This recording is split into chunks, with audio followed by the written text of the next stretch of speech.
咁樣唔知大家有冇去聽我新嘅嗰集 podcast 啦？就係我去講我哋呢本新書啊，就係呢個自間生孤獨時代嘅哲學旅程，由荒謬走向自由。咁你見到其實個書名好長啊，但係我自己習慣就叫佢做自間生咯。呢本書實際上即後面幾長冇乜所謂啊。本書個書名就叫做自間生。咁點解叫自間生咧？就可以開估嘅喺呢個位度就係，因為我自己一直都係一個唐君毅嘅打手嚟嘅，但係我又冇乜機會。如果你有睇我哋之前中國哲學集數嘅時候，你就我有同大家做個 confession 就係，我話你睇下我講唐君毅講得幾少，然之後唐君毅佢有啲嘅書就係字乜乜咁樣開頭，咁我就覺得哇，字庭光書係嘛？咁呢個成個書嘅 idea 非常之好喎，可唔可以致敬下呢？咁我就變咗做一個自間生咁樣。咁自間生就間生係一個我自己去虛構出嚟嘅一個角色啦。咁佢個名入邊就藏住咗啲秘密嘅。咁但係我哋就唔會揭曉嘅，因為揭曉咗你睇嘅時候就冇咁 happy 嘅感覺。總之你一睇落去，你就會慢慢明。我喺本書度有冇直接講呢？好似都冇100% 直接講咯，但係你得㗎啦，你睇到佢你就 get 到啦，即係總之佢個秘密你睇到最後，你一定係會 get 到佢個秘密係啲乜嘢。咁呢就係佢寫俾一個中學生啦。咁然之後，如果你有聽我哋嘅呢個自序嘅話，就會發覺其實就係一個想像一個中學時候嘅我自己啦。咁我自己會期望，如果我有一個咁樣嘅父親嘅時候，咁佢寫15封信，佢會寫啲乜嘢俾我呢？即係呢個就係我懷住個信念去嘗試去創作嘅。然之後你就會見到呢15封信係頭2封，我哋一陣間睇個目錄啊。我哋一陣睇個目錄嘅時候，我哋再講。然之後你見到個副標題就係呢個孤獨時代嘅哲學旅程咯。咁我諗咗好耐㗎啦，其實到底擺唔擺哲學呢兩個字喺個書名入邊？因為實際上我哋呢本書嘅哲學成分呢 confession 就唔多嘅，1/3嘅範圍係有中國哲學，但係你其他嗰啲位呢係基本上係好少哲學嘅。我哋一陣間睇個目錄，我哋就知。咁所以到底擺唔擺哲學呢個名呢？咁就糾結咗一排。咁我諗都係擺啦，因為你冇理由，我哋一陣間又要講呢個科學，又要講呢個神話，乜位都擺晒落去，咁好似唔係好 make sense。咁如果你真係要揾個重點咧，咁咪就係哲學咯。咁呢個係我嘅一個諗法。咁然之後由荒謬走向自由啦，就係我哋之前喺嗰個直播精華第6集係嘛？我哋用14分鐘去總結呢個神經可塑性嘅時候，我提到作者佢有一個好重要嘅提醒，就係承認。而我當時我有特別 address 呢個承認，就係因為我覺得你面對任何嘅情況，如果你人係好容易自欺嘅，又或者你人係好容易冚住一啲嘢，你去忽視一啲嘢。呢個係好容易嘅，因為我近排睇緊呢個魔戒，我舉個例子就係呢個係咪叫阿咕嚕啊？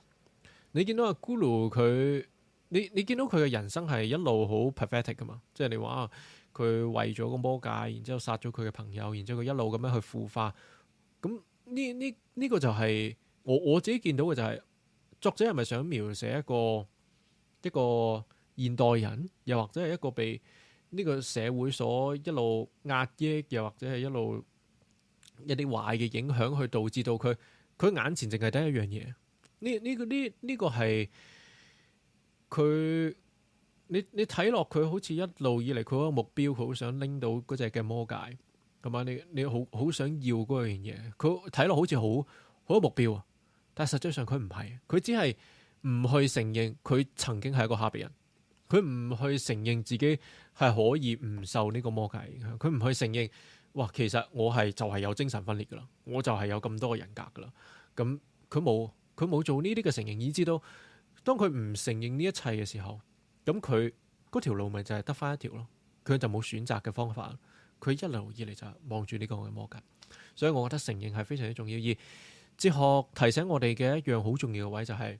你喺承認你自由之前，請你承認人係生而荒謬。呢個係我覺得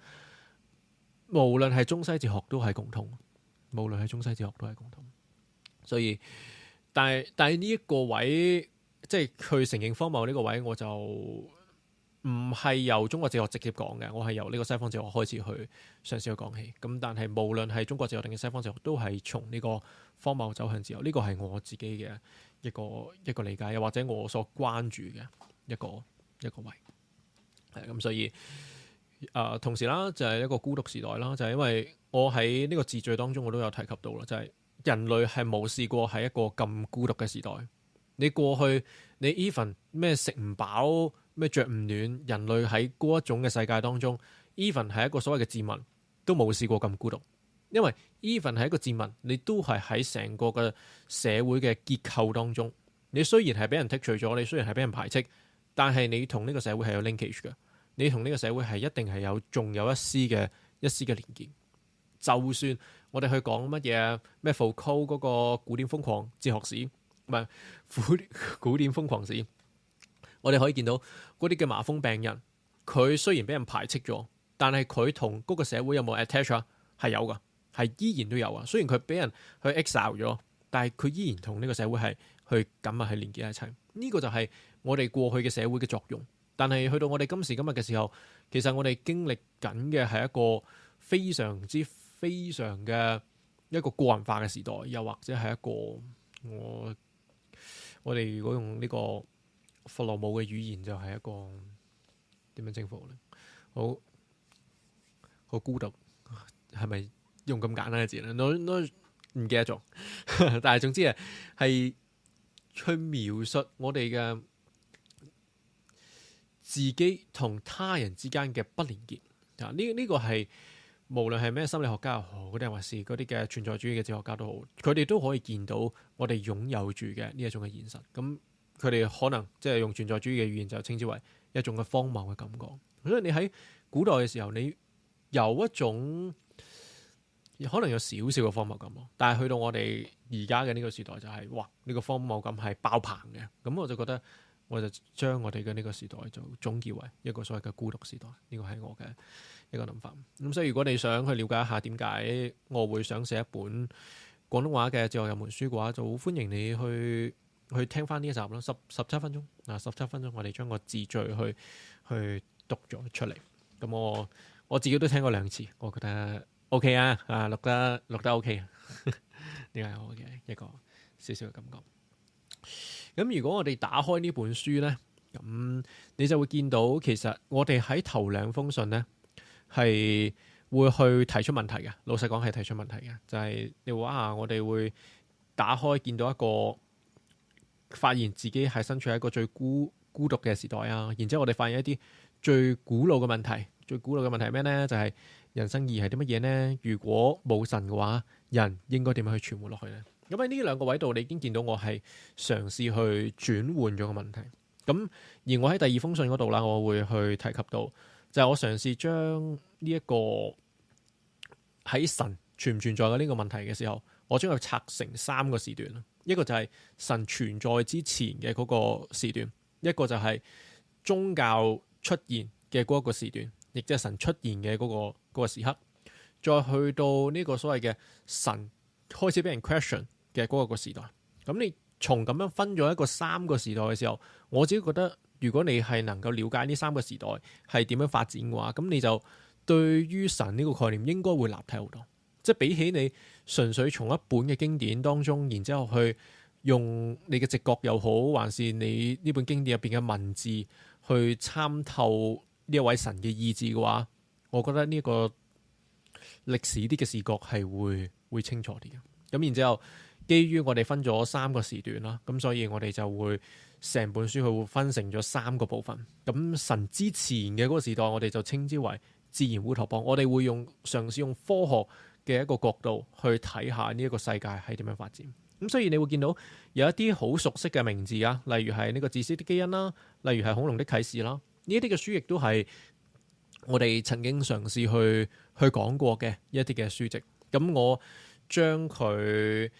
唔係完全嘅 copy，而係我將佢修整咗，然之後將佢整理咗，將佢串聯。咁我哋就由呢個霍金開始講起，咁我哋就會發覺，哇！喺時間係喺呢個137億年前嘅喎，咁我哋到底呢個時間係點樣演變嘅呢？即係我哋喺呢個所謂嘅宇宙開始嘅時候係點樣演變嘅呢？然之後我哋就會發覺，喂，呢一種嘅演變方式係有一啲嘅所謂嘅動物學家，佢係會嘗試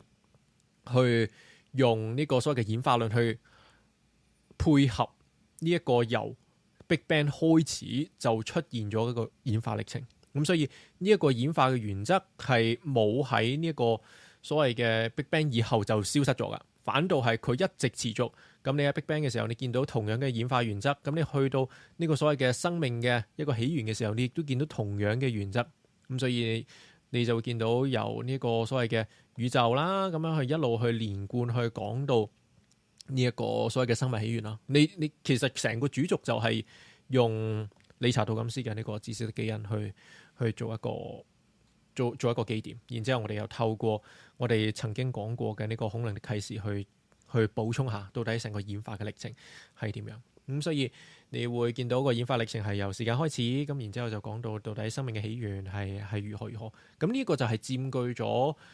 成個世界好長時段嘅一個階段嚇，一個階段。咁呢個我哋就稱之為一個所謂嘅自然烏托邦。但係去到人類出現嘅時候呢，咁就唔同咯。咁所以我哋去到第二章嘅時候呢，就發覺我哋用一啲既有用一啲嘅動物學嘅一啲嘅研究啦，亦都係有用一啲所謂嘅嘗試去揾下到底人類系譜會係啲乜嘢啊。咁你就係發覺哇，原來嗰一啲嘅研究基因嘅科學家已經發現咗所謂嘅咩叫非洲夏娃啊。咁然之後透過呢種嘅非洲夏娃去估量到底人類佢一開始嘅時候出現係點啊。然之後我哋就發覺，咦，我哋出現咗喺呢個所謂嘅非洲嘅大陸。然之後喺呢個非洲嘅大陸嘅時候，其實呢一班嘅所謂嘅原始嘅人，佢哋係一班乜嘢啊？係一班嘅裸猿。呢一班嘅裸猿係唔係同之前嘅嗰個演化嘅嗰個歷程，又或者嗰個演化嘅原則係 match 㗎？你可以話 match，但係佢哋係異類。你正係你要了解咗第一章我哋所講嘅成個演化歷程嘅時候，你就一拍落去，我哋去講呢個德斯蒙德莫里斯佢所寫嘅呢個裸猿嘅時候，你就發覺，咦，係人類比起呢個所謂嘅演化原則真係好奇怪。咁所以我就覺得，哇，呢一度嘅時候嗰個張力已經係慢慢去堆積啦。咁我哋有一啲嘅動物學嘅研究啦，就再之後我哋就慢慢去到一啲用所謂嘅弗洛姆啊，又或者係用一啲嘅海德格嘅語言啊，去嘗試去重構呢一個嘅伊甸園嘅神話。因為我自己覺得點解要去咁樣做呢？個根本原因就係因為宗教嘅神話故事係好能夠幫助我哋嘅嘢，所以我希望透過呢一種對於伊甸園神話嘅一種嘅詮釋，即係呢樣嘢本身弗洛姆已經做緊。我將佢繼續放大或者去擴大嘅時候，你就會慢慢發覺，咦，佢弗洛姆咁樣去詮釋呢個伊甸園嘅時候，我哋就會發覺呢一個所謂嘅禁果嘅一個過程，咪正正就係人去獲得咗一個所謂嘅荒謬感又好，又或者係用呢個海德格嘅語言，就係呢個實況性同埋超越性嘅一個過程咯。咁所以弗洛姆本身佢有用到偷偷地用到好多海德格嘅語言啦，咁我只不過係將佢去呈現出嚟啫。我自覺嚇，呢個係我自己自覺。咁所以你就發覺第二章嘅時候，我哋就係講緊到底宗教係點樣出現啦。因為喺呢個伊甸園當中嘅時候，人類其實冇 question 過神係存唔存在，冇問過呢個問題啊。神咪就係存在咯。呢個時候，我哋就將佢稱為呢個所謂嘅神話烏托邦。OK，呢個就係神話烏托邦。咁你講完呢個伊甸園之後呢，咁呢個伊甸園冇停過嘅，因為呢個伊甸園俾人趕走咗啦。即係人類被呢個上帝去趕出咗呢個伊甸園嘅時候，人冇放棄到，咁所以佢哋就會做一種所謂嘅人造循環。然之後呢個人造循環，我哋喺第一季啊嘛，我冇記錯係第一季，我哋就已經係講過呢個耶律亞德嘅宇宙與歷史。我哋就係透過呢一位神話學家，佢去為我哋去呈現嘅一啲嘅所謂嘅一個巴別塔嘅故事，去話俾我哋聽，到底呢個人類離開咗呢個伊甸園，又或者人類獲得咗呢個實況性同埋超越性之後，其實佢係點樣面對呢個世界？咁而呢個所謂嘅巴別塔嘅成套嘅理論，我就係建基於喺呢個耶路亞德嗰度。咁好啦，我哋啱啱講完，到底神話嘅呢個世界係點樣去構成，又或者點解神話對於人類係咁重要？咁去到第3章呢，我哋就要去睇下呢一個所謂嘅少年，又或者係呢個所謂嘅荒謬處境。因為當人去揭示咗離開咗呢個，再離開埋呢個巴別塔啦，佢再揭示埋人本來就已經有嘅一種嘅荒謬嘅處境嘅時候，咁到底佢應該點樣面對呢？我哋首先係用一個好大嘅視角，亦即係話用4大聖節，即係亞斯培嘅去提出嘅呢個所謂嘅4大聖節，然之後余英時去繼承佢，用呢個論天人之際去繼承成個亞斯培嘅呢套理論。咁你就發覺，咦，喺呢個所謂嘅4個文明當中，我哋都會見到佢哋同時，即其實都差咗幾百年嘅，即係佢哋每個人之間都差咗幾百年。但係大概喺呢個時期，唔同嘅文化都開始出現咗一種所謂嘅軸心突破啦。然之後呢一種嘅軸心突破，實際上就係哲學家對於以往嘅宗教，又或者以往嘅神話系統去作出一啲嘅疑問。所以呢個時刻，正正係 question 出現咗啦。正正就係對於以往嘅世界去疑問啦。點解神係存在嘅呢？神會唔會唔存在嘅呢？諸如此類等等嘅問題，我哋可以見到。然之後我哋由2000年就冇辦法啦，因為時間就係冇啊，我哋冇時間啦。咁所以我哋就直接跳到去，我哋去用呢一個尼采嘅上帝已死作為一個 slogan。嗱，實際上我哋冇乜時間談及尼采，我哋實際上用嘅係呢一個漢娜·鄂蘭嘅呢個人的條件，去談論到底科學嘅革命係點樣令到上帝係完全死亡。即係呢個科學革命實際上，如果你中意地呢一套嘅漫畫，又或者呢套嘅動畫嘅時候，你應該會好中意呢一封信咯。因為呢一封信正正就係揭示鄂蘭將呢一個所謂嘅事件同埋觀念之間嘅分別去呈現出嚟。因為伽利略發明咗呢一個所謂嘅望遠鏡之後，佢實際上就改變晒成個西方嘅歷史啦。點解啊？因為呢一個所謂嘅望遠鏡就係一件嘅事件，我哋喺文中就會有對呢個事件有一啲嘅定義。咁然之後你就會明白，哇！科學革命點解對於成個西方咁重要？然之後科學革命點解會去到尼采嘅時候就會宣告上帝已死？呢個過程我就希望用好濃縮嘅一封信就同大家總結咗。咁所以你會見到由4大聖節開始，對於過去嘅社會有一啲嘅疑問。咁去到西方嘅世界嘅時候，就係去到尼采嘅時候，宣稱咗上帝已死。我去為大家去補充嘅就係呢個位，就係喺中國哲學當中，會唔會一早已經出現咗上帝已死嘅聲音呢？我自己嘅理解係中國文化經歷咗2次嘅上帝已死，所以佢喺2000年前已經係將呢一個所謂嘅神話嘅世界，又或者呢個宗教嘅世界，去用長福公嘅語言就係跳蕩咗啦，已經係冇晒噶啦。基本上，如果你係真係尊重呢一個所謂嘅先秦嘅呢一個哲學嘅文化嘅話，即係中國哲學嘅文化嘅話，你照道理你應該係揾到宗教嘅特色已經係非常非常之淡薄。咁所以我哋就會由呢個巫師去開始講起啦，即係巫師嘅呢個文化。就係因為呢個係我自己嘅一個興趣啦嚇，你都可以話係我嘅興趣。就係我認為中國哲學你要講嘅時候，一定係從巫師嘅文化開始講起，然之後你由巫師嘅文化，你就慢慢去掌握到中國文化嘅嗰個原始嘅精神喺邊度。咁喺呢個巫師嘅文化當中，我哋就會發覺，孔子做緊嘅係咩啊？孔子做緊嘅係絕地天通。OK， 所以我哋一方面會嘗試喺上書當中去揾出呢個中國嘅伊甸園嘅故事。OK， 同時地我哋會揾出到底呢個絕地天通嘅故事點樣去反映住中國文化嘅一種對於宗教嘅回應。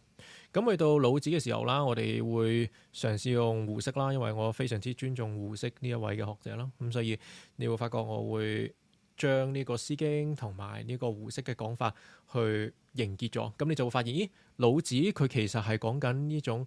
一種天地不仁，萬物為芻狗嘅一種嘅講法。然之後我會嘗試將呢一個老子嘅講法去對應我哋喺第一個部分所講到嘅呢一個科學嘅世界。咁我唔係講緊話老子有科學精神，絕對唔係咁樣講，而係我哋將老子佢睇到嘅世界同呢個演化論所睇到嘅世界去對應嘅時候，你會發覺佢哋有唔同，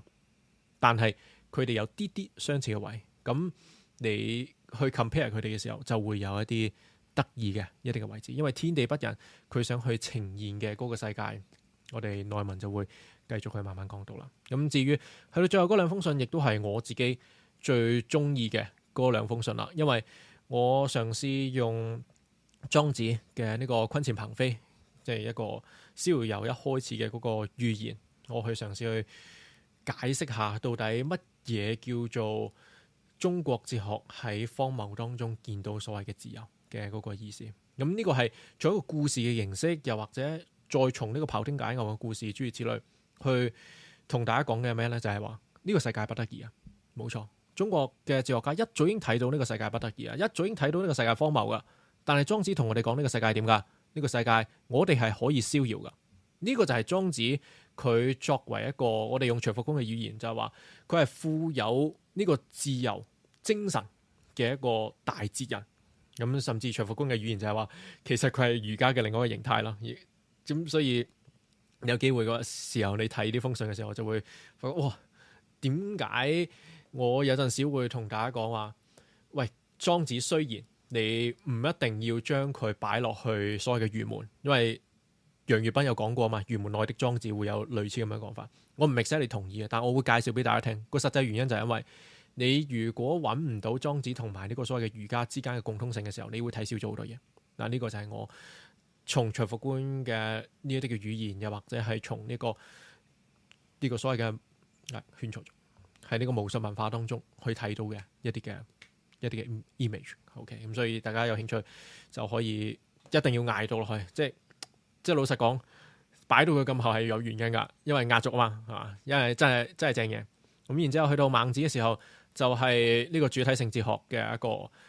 用孟子嘅語言，好簡明嘅，同樣係用徐復觀嘅一種嘅論述。所以你見到我喺兩封最中意嘅信，我都用咗徐復觀，就係代表住我對徐復觀嘅呢本《中國人性論史》嘅一個愛慕啊！我只能講係一個愛慕。咁所以就係嘗試去解釋俾大家聽。如果你覺得呢個世界係不得已嘅，然之後你覺得人係應該要逍遙嘅時候，咁儒家嘅答案會係乜嘢啊？如果我哋話莊子佢係透過一套嘅對於呢個世界觀察又好，又或者所謂嘅虛心又好，諸如此類等等嘅呢種嘅功夫，你唔係咁中意呢種，你中意實的啲嘅，咁你咪睇孟子咯。呢個就係我嘅一個嘗試用孟子去作為一個結尾嘅一個根本原因，因為我始終想同大家分享嘅儒家咁，所以壓軸最後壓軸嘅係一個孟子。同時地喺呢一封信，如果冇記錯，你就可以知道諫生嘅古仔，即係諫生呢個名嘅故事，同埋諫生成個古仔嘅結局係點解要去寫到孟子？嗱，點解要寫到孟子？實際上係應該點啊？應該要寫埋荀子嘅，係嘛？但係都係嗰句冇時間啦。大家都見到我去寫完孟子呢度寫到點啊？358頁啊！358頁喺一個我哋而家呢個世代入邊，老實講已經厚過字典啦，係嘛？你睇下坊間嘅書，超過300頁嘅就真係好少啦。所以我覺得就even 我想寫都真係冇辦法，所以就用孟子嚟作為一個終結。咁最後一個小後記啦。咁啊，小後記係一個其實冇任何我寫嘅嘢，係一個純粹嘅知經嚟啊。咁如果你有機會你打開呢本書嘅時候，你就會知道到底呢個後記係啲乜嘢。Okay，我見到留言話德尼斯化話支持牛哥，非常之感謝德尼斯化啦。因為大家如果有睇到咧，就係我哋嘅呢一個推薦序啊，係有我哋德尼斯化嘅創辦人啊戈登咧去幫我哋寫嘅一個其中一篇嘅推薦序就係由戈登所寫。我認為戈登所寫嘅推薦序係寫得非常之好，我自己寫唔到咁好啊！真係將我入邊一啲我想講嘅都真係去表露出嚟。雖然有啲位我唔同意啊，因為推薦序入邊有話我淨係俾咗一半答案，我覺得我唔係，我已經俾晒答案，已經俾 all in 晒俾大家啦。剩低嘅大家自己去體驗就得啦。書本已經係幫助唔到大家，已經係俾晒答案。但係 anyway， 睇下先。朱哥話原來最終係接近400頁，係啊，係啊，因為我哋最後呢本書嘅出版，你見到其實佢係即排，咁呢樣嘢係非常之好啊！我非常之中意呢本係一本即排嘅書。哦，我冇擺到最後嗰頁俾大家，咁啊唔緊要啦，唔緊要啦。咁我哋就以呢個目錄去作結。所以如果我哋稍稍去總結嘅時候，就係因為我哋一開始嘅問題，去將呢個世界分成咗3個階段，一個就係神出現之前嘅世界，一個就係神出現咗之後，人冇辦法詢問神存唔存在嘅世界。咁另外一個就係神出現咗之後，人去 question 神嘅嗰個時代。咁所以我哋就按照呢個時間嘅分段，分成咗3個部分。咁然之後你會發覺，其實每一封信我嘗試做嘅就係，一方面你一定係會見到我自己個人嘅詮釋，但係另外一方面我想，即係如果你真係有興趣，即係對呢一個方面係有興趣嘅時候，你會見到我哋3個部分，佢哋每一個部分嗰個主題都唔同啊。即係我相信你唔同興趣，你都係揾到自己中意嘅嗰個篇章。例如你本身係中意科學啲嘅，我覺得我已經係用一個好清楚、好簡明嘅語言去總結咗成個演化論嘅嗰個論述。咁我特別提醒大家啦，呢一個生命起源呢個位係一個假説嚟嘅嗱，大家就我入邊有特登提醒大家，就係有一啲位係佢唔一。即係如果佢係科學嘅一啲嘅論述，而佢只係一個假説嘅時候，我會特意去提醒大家。但係去到咩霍金啊呢一種類型嘅時候，咁就佢唔係犀利係嗰種嘅假説。咁但係你會見到我入邊用一啲嘅比喻去幫助大家去做一啲嘅理解。咁總之，我哋喺觀察神出現之前嘅世界，我哋用科學，因為科學係一個所謂最客觀嘅，然之後最幫我哋望到最遠嘅一個學科。咁然之後去到第2章嘅時候咧，基本上我哋用到好多個語言都係一方面係一半嘅科學，一半嘅呢一個所謂嘅神話學。老實講係，因為我自己覺得弗洛姆其實佢喺呢個位度，佢唔 exactly 係用緊心理學噶嘛。又或者心理學喺呢個位度同神話學嘅關係好緊密，我只能咁講。因為無論係呢個榮格又好，定還是咩弗洛姆又好，呢一班人佢哋都係非常之中意去討論神話、去討論夢嘅。咁所以其實佢哋將呢一嚿嘢去結合咗。咁我就嘗試去再用一啲例如存在主義嘅語言啊，又或者海德格嘅語言啊，去幫大家去將本身佢哋照道理係好神話嘅一啲嘅語言去確實啲咁樣去表達出嚟。呢個係我想做到嘅。咁所以去到第2章嘅時候就係比較神話學嘅一種嘅論述。咁去到第3章嘅時候，因為我哋要去回答嘅就係哲學點解要出現啊嘛。因為佢唔係無啦啦爆出嚟噶嘛，佢唔係人即係得閒冇嘢做係嘛，然之後佢覺得喂咁啊 question 下咯，唔係啊，係有需要先 question 噶。咁所以我哋就會慢慢去講到人起咗一個，即係從神話學嘅角度就係人起咗一啲嘅巴別塔，又或者人係透過儀式，即係時間嘅重複、空間嘅重複，去幫助人去 remain 翻喺嗰個神嘅懷抱當中。但係點解呢樣嘢會 fall down 咗咧？即係點解呢樣嘢會崩潰咗咧？咁我哋就會發覺崩潰嘅時候，邊一個喺度啊？邊一個在場啊？4大聖節，又或者係文化當中嘅一啲嘅哲學家，佢哋嘗試去對以往嘅嗰個世界去作出一啲嘅疑問，然之後呢一啲嘅疑問決定咗文化嘅一個嘅走向，然之後睇由呢個文化嘅走向，我哋冇時間講到其他，即係我哋冇時間講到蘇格拉底，唔係即係我哋冇時間去講到底呢個佛學係點樣去再處理呢個世界，冇啦，即係我哋只能夠去用西方哲學 as 一個，即係你西方哲學實際上就係呢個希伯來文化同埋呢一個所謂嘅希臘文化嘅一種嘅融合啊嘛，係咪？咁我哋只能夠去講話其中一個方面就係走咗去西方嘅文化，然後西方文化佢提出嘅解答就係最終結局就係上帝已死。但係如果我哋用上帝已死呢個 question 去問咧，就如果上帝已死，咁中國文化點睇啊？中國文化就係上帝已死咗2次咯。OK， 呢個就係成個嘅一個嘅 approach。所以我好期待啦！如果大家有機會去睇到呢本書嘅時候，你就會發覺，我每一封信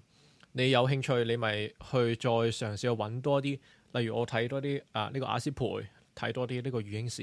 嘅呢個論述。如果我能夠做到呢一樣嘢，咁我就非常之開心啊！因為我老實講，入邊有一啲嘅內容係你可能正常人係冇乜興趣，即係唔會主動去揾嚟睇啊嘛。咁但係我覺得我嘅其中一個工作就係我一方面將佢串連成一個故事，然之後串連成一套我想像嘅一個系統出嚟。咁同時地，我希望引起你對於知識嘅興趣咯。就係我而家冇錯啊，我只能夠去每一封信俾到一塊嘅碎片俾你，但係呢啲嘅碎片佢哋似乎可以構成一幅嘅拼圖喎。咁如果你想呢幅拼圖再完整啲嘅時候，有留低㗎，有留低啲嘅注腳㗎，有留低一啲嘅書本㗎，你係可以去再閱讀，去再感受。咁所以我由頭到尾，我覺得我呢本書想做到嘅嘢就係牛哥已經曾經有好多個碎片。然之後，佢如果可以構成一幅拼圖嘅話，咁佢大致上就係咁樣。咁但係呢幅拼圖佢唔會砌完嘅一日㗎。老實講，佢唔會話我睇完呢本書咁解決咗啊，冇解決。我希望你將佢當成一個嘅踏腳石。即係你如果你睇完呢本書停咗喺呢度，我會有啲傷心咯，因為佢未係所有嘢嘅一個終點啊。我希望佢係個起點，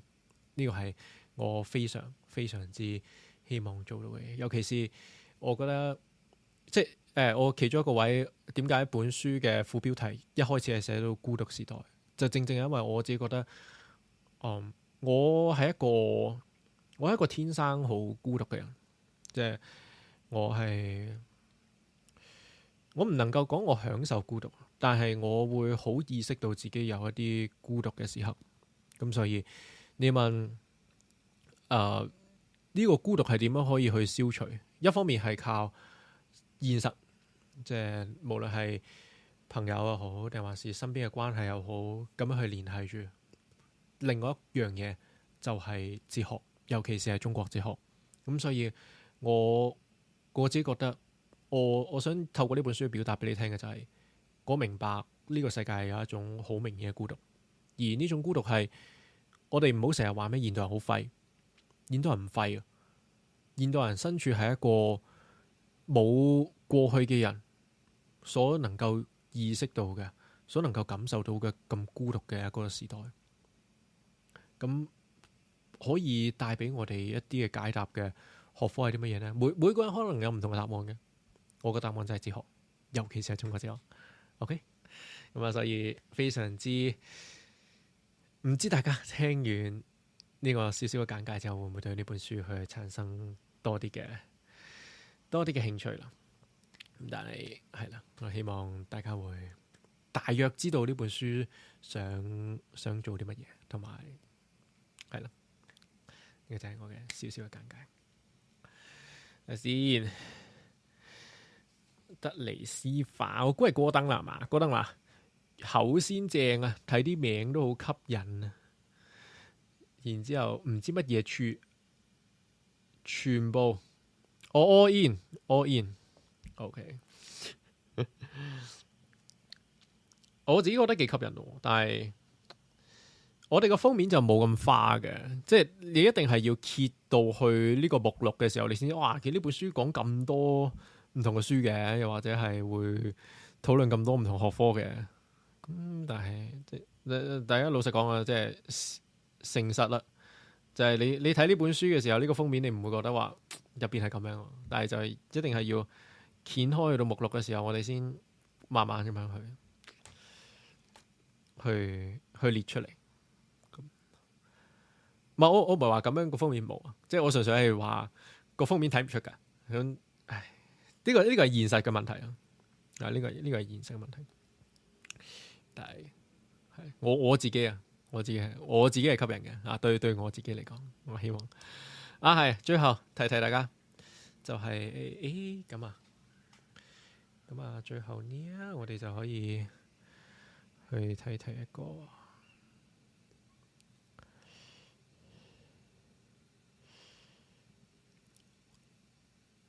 都係嗰句啦，我要特別去感謝戈登啦，因為有啲嘅好多嘅幫助，好多嘅提醒都係由戈登而嚟。我諗緊要唔要讀戈登嘅呢個推薦序出嚟，揾次機會。唔係今次，今次冇時間啦。我哋係啦。咁啊，最後同大家